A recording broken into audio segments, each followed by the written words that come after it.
আমাদের মিতালি ফাউন্ডেশন গুটি গুটি পায়ে 10 বছর পেরিয়ে 11 বছরে পড়ল। মিতালি ফাউন্ডেশনের একটাই উদ্দেশ্য, জাতি ধর্ম বর্ণ নির্বিশেষে সকলকে একত্রিত করে একই মঞ্চে মঞ্চস্থ করা। আমাদের বাংলার সংস্কৃতি যেটা প্রায় লুপ্তপ্রায়, তা পরবর্তী প্রজন্মের কাছে বয়ে নিয়ে যাওয়া। খুব কষ্ট করে আমরা মাত্র গুটি কয়েক মেম্বার্সই বলবো, সদস্যরা মিলে এই মিতালি ফাউন্ডেশনটাকে বয়ে নিয়ে চলেছি। আপনাদের কাছ থেকে আমাদের অনুরোধ, যদি আমাদের এই অনুষ্ঠান আপনাদের ভালো লেগে থাকে, যদি সম্ভব হয় আমাদের সঙ্গে আপনারা হাতে হাত লাগিয়ে এই ধরনের অনুষ্ঠানকে বয়ে নিয়ে যাব। তা না হলে আমাদের পক্ষে কিন্তু সত্যিই প্রায় অসম্ভব হয়ে পড়ছে। আমি অনেক অনেক ধন্যবাদ জানাই সুন্দরবন স্নেহাশী সেবা কেন্দ্রের দাদাকে। আমি ওনাকে এখন মঞ্চে ডাকছি। উনি আমাদের সহযোগিতা না করলে হয়তো এত সুন্দর সন্ধ্যা আমরা হয়তো আপনাদের কাছে উপস্থাপন করতে পারতাম না। ডেকে নিচ্ছি দাদাকে।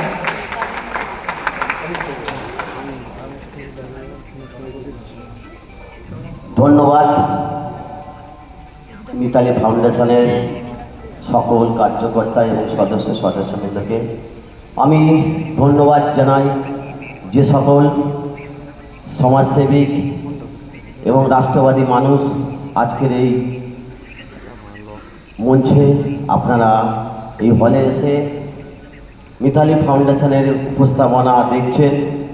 কারণ যে দুর্যোগের মাঝখানে দিয়ে আপনারা অনেক দূর দূরান্ত থেকে সময় নষ্ট করে এসেছেন, আপনাকে আমি আমার পক্ষ থেকে সুন্দরবন স্নেহাশী সেবা কেন্দ্রের পক্ষ থেকে নতমস্তকে আপনাদের শতকোটি প্রণাম জানাই।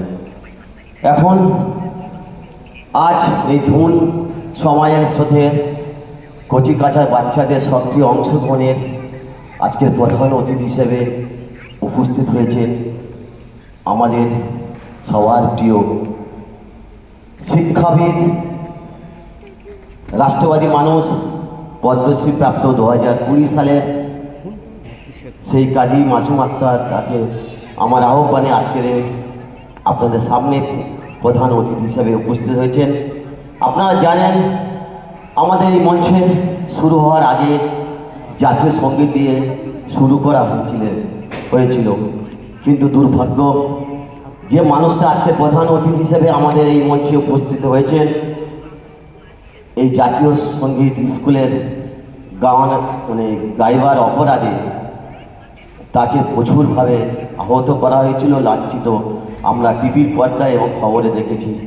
আজকের আমরা সত্যি গর্বিত এবং কৃতজ্ঞ মাসুমদার কাছে, কাজী মাসুমদার কাছে, যেহেতু আমার আহ্বানে উনি এসেছেন, আমি ওনাকে মঞ্চে আসার জন্য আহ্বান করছি।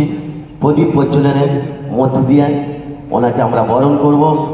উনি প্রদীপ প্রজ্বলন করবে, তারপর ওনাকে আমরা দুটো সংস্থার পক্ষ থেকে আমরা বরণ করে নেব। একটু আপনাদের সামনে কিছুটা সময় চেয়ে নিলাম। ধন্যবাদ। আমি কাজী মাসুমদাকে মঞ্চে আসার জন্য আহ্বান করছি। আমি মিতালি ফাউন্ডেশনের তরফ থেকে মিস্টার সুচিন্ত দাস এবং মিস্টার দেবাশিস ঘোষকে একটু মঞ্চে আসার জন্য অনুরোধ করছি। আপনারা যদি এখানে থেকে থাকেন প্লিজ একটু উঠে আসুন।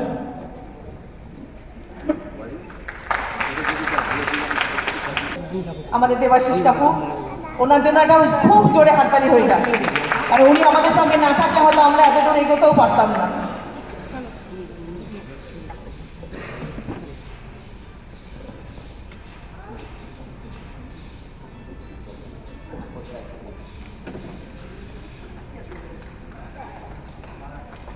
এখন প্রদীপ প্রজ্বলনের মধ্যে দিয়ে আজ এই আমাদের অনুষ্ঠানটাকে সাফল্য মিলতে এবং যার পরশে আজকের এই সুন্দর সন্ধ্যায় এই সিএলটি হল আজকের একটা সুন্দর পরিবেশ তৈরি হয়েছে, সুন্দর স্বর্ণালীতে। আপনাদের আশীর্বাদ, সবাইকে ভালো থাকবেন। তো কাজী মাসুম আক্তারকে সবাই মিলে হাত করতালি দিয়ে একটু অভিনন্দন জানাই। এখন কাজী মাসুম আক্তারকে পুষ্পার্ঘ্য দিয়ে আমার সংস্থার এক সদস্যা, খুব বাচ্চা, তাকে দিয়ে আমি কাজী মাসুম আক্তারকে পুষ্পার্ঘ্য।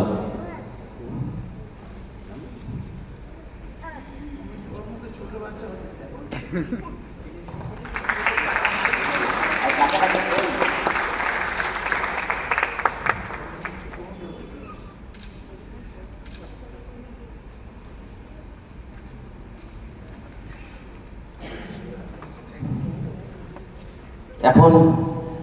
যার আয়োজনে আজকের এই ব্যবস্থাপনা আমরা এখানে উপস্থিত হয়েছি, সেই মিতাদিকে, মিতালি ফাউন্ডেশন কর্ণধার, আমি তাকে পুষ্পার্ঘ্য দিয়ে সম্বোধন জানাচ্ছি।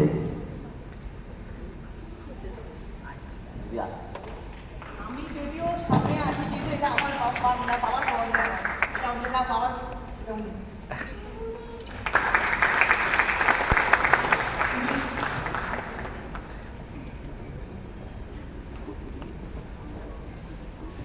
আচ্ছা, আমাদের মিতালি ফাউন্ডেশনের তরফ থেকে একটু উত্তরীয় দিয়ে ওনাদেরকে সম্বোধনা জানাই। তবে একটা কথা আরেকটু বলার ছিল যে আমরা মিতালি ফাউন্ডেশন তো নিয়ে বয়ে নিয়ে চলেছি, কিন্তু আমাদের সঙ্গে যদি পরবর্তী জেনারেশনে যারা রয়েছেন তারা যদি না এগিয়ে আসে, তাহলে কিন্তু অসম্ভব থেকে একদম অসম্ভবতর হয়ে যাবে আমাদের এটা। তাই আমি আমার বলবো যে আমাদের সঙ্গে একজন তো সদস্য রয়েছে, তাকে ওটা আহ্বান করছি আসার জন্য। পরবর্তী প্রজন্মে ও এখন বই নিয়ে যাচ্ছে, যদিও অনেকটাই আমাদের সঙ্গে আছে। তা আমি চাইবো নিউ জেনারেশন আরও এগিয়ে আসুক, তা না হলে এই পথ চলা কিন্তু আস্তে আস্তে থেমে যাবে।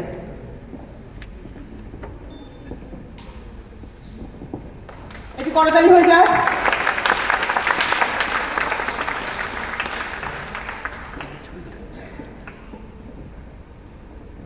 আয়োজক মিতালি ফাউন্ডেশন আর সহযোগিতা সুন্দরবন স্বেচ্ছাসেবী সেবা কেন্দ্র। আমি পদ্মশ্রী প্রাপ্ত 2020 সালে, আপনারা জানেন, শিক্ষাবিদ, সাহিত্যিক এবং সবচেয়ে কম বয়সে পদ্মশ্রী পেয়েছেন সেই কাজী মাসুম আক্তারজিকে এই মঞ্চে আপনাদের সামনে কিছু বলার জন্য আহ্বান করছি।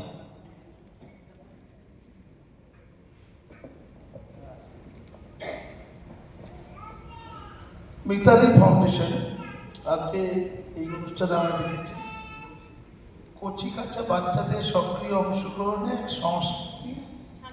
সংস্কৃতি অনুষ্ঠান। যারা কর্তৃপক্ষ আছেন, এই বন্ধু আমাদের গণপতি নস্করা, সুন্দরবন ম্যাডাম দাস, স্যার আপনার নাম দেবাশিস বাবু, আর যারা রয়েছেন দিদি, রাখি ঘোষ, বা যারা সব রয়েছেন এবং সামনে যারা রয়েছেন, আপনাদের প্রত্যেককে আমার হৃদয়ের অন্তঃস্থল থেকে শুভেচ্ছা, ভক্তি, ভালোবাসা। বিশেষ করে আমার এই বন্ধুকে আমাকে সবসময় স্মরণ করে, বরণ করে, গ্রহণ করে, খালি ফোন করে আর ডাকিয়ে যেতে পারি না, অনেকদিন পর আসতে পেরেছি, কথা একটু রাখতে পেরেছি কাছাকাছি বলে, ধন্যবাদ।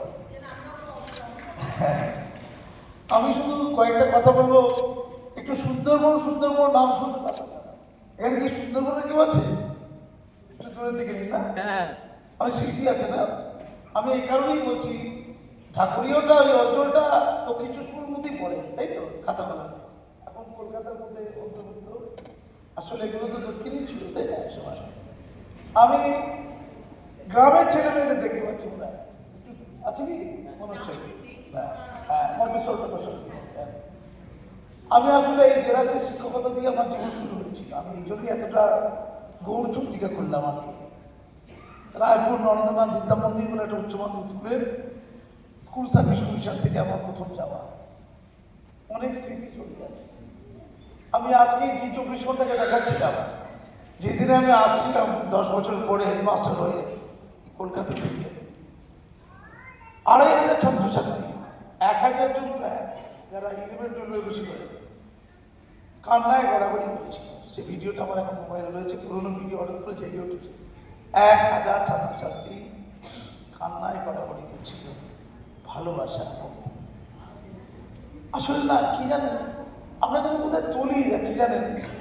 আমরা নিজস্ব সংস্কৃতি, নিজস্ব চেতনা, নিজস্ব বোধ, নিজস্ব ভালো লাগা, ভালোবাসা, আমাদের যে দীর্ঘদিনের বাঙালিত্ব, আমাদের যে গভীরতম সাংস্কৃতিক চেতনা, আমাদের যে উচ্চ মানবতা, উন্নত মস্তক, আমাদের যে গভীর মননশীলতা, কোথায় যাবো? ধীরে ধীরে হারিয়ে যাচ্ছে সব।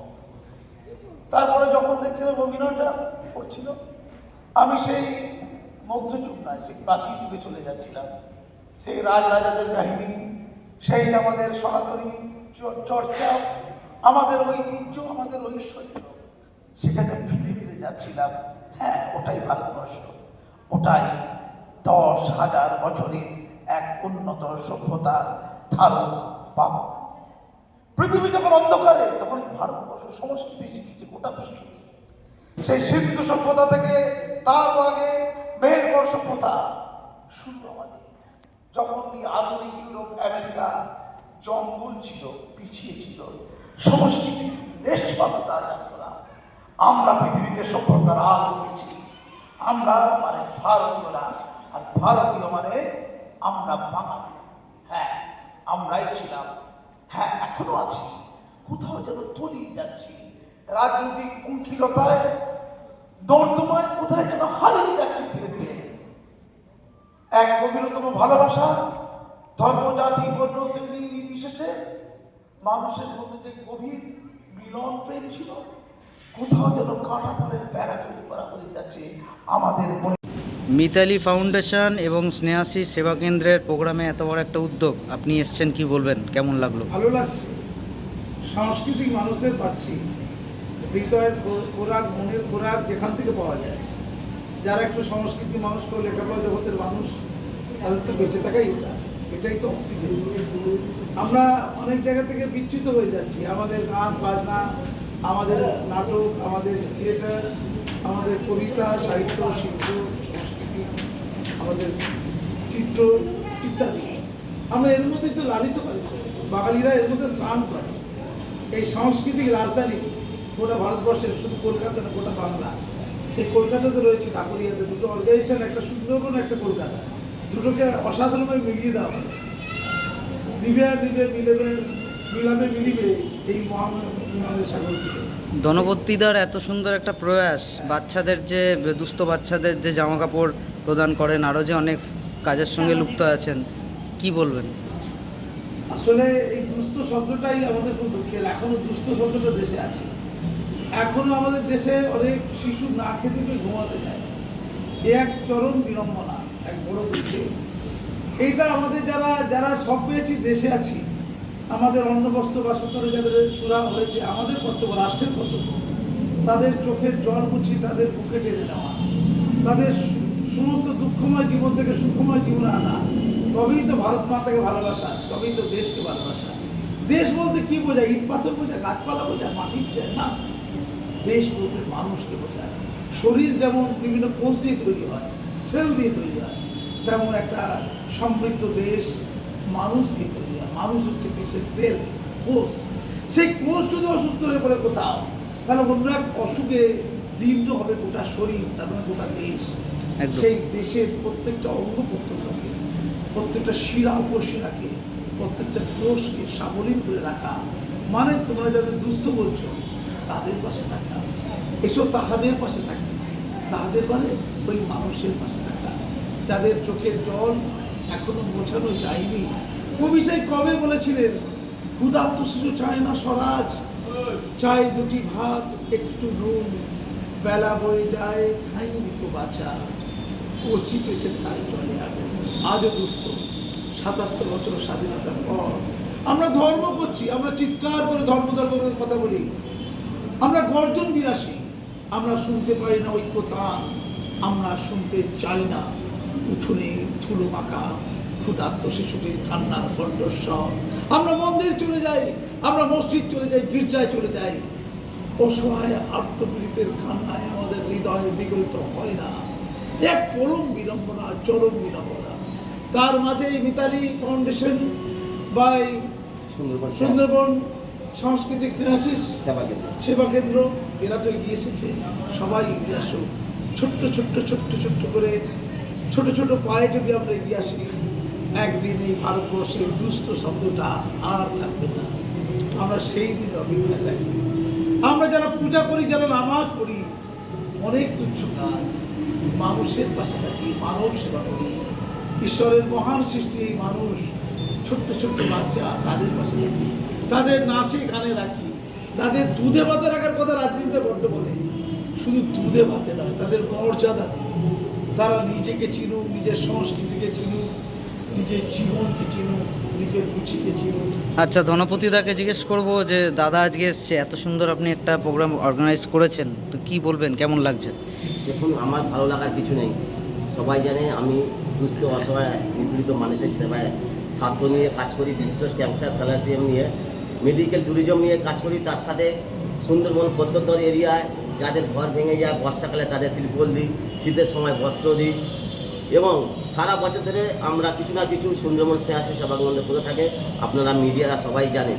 এবং আজকের এই অনুষ্ঠানে যে ধান এই ঢাকুরিয়া সিএলটির হলে যে অনুষ্ঠিত হচ্ছে, কাজীদার মতন মানুষকে আমরা পেয়ে সত্যি কৃতজ্ঞ এবং অভিভূত যে ওনার মতন মানুষ আজকের আমার সংস্থা এবং মিতালি ফাউন্ডেশনের সঙ্গে যৌথ উদ্যোগে করে আসে। উনি আজকের আমাদের এই প্রোগ্রামে যুক্ত বা অংশগ্রহণ করেছে, সত্যি ওনার কাছে আমার কৃতজ্ঞ। ধন্যবাদ দাদা।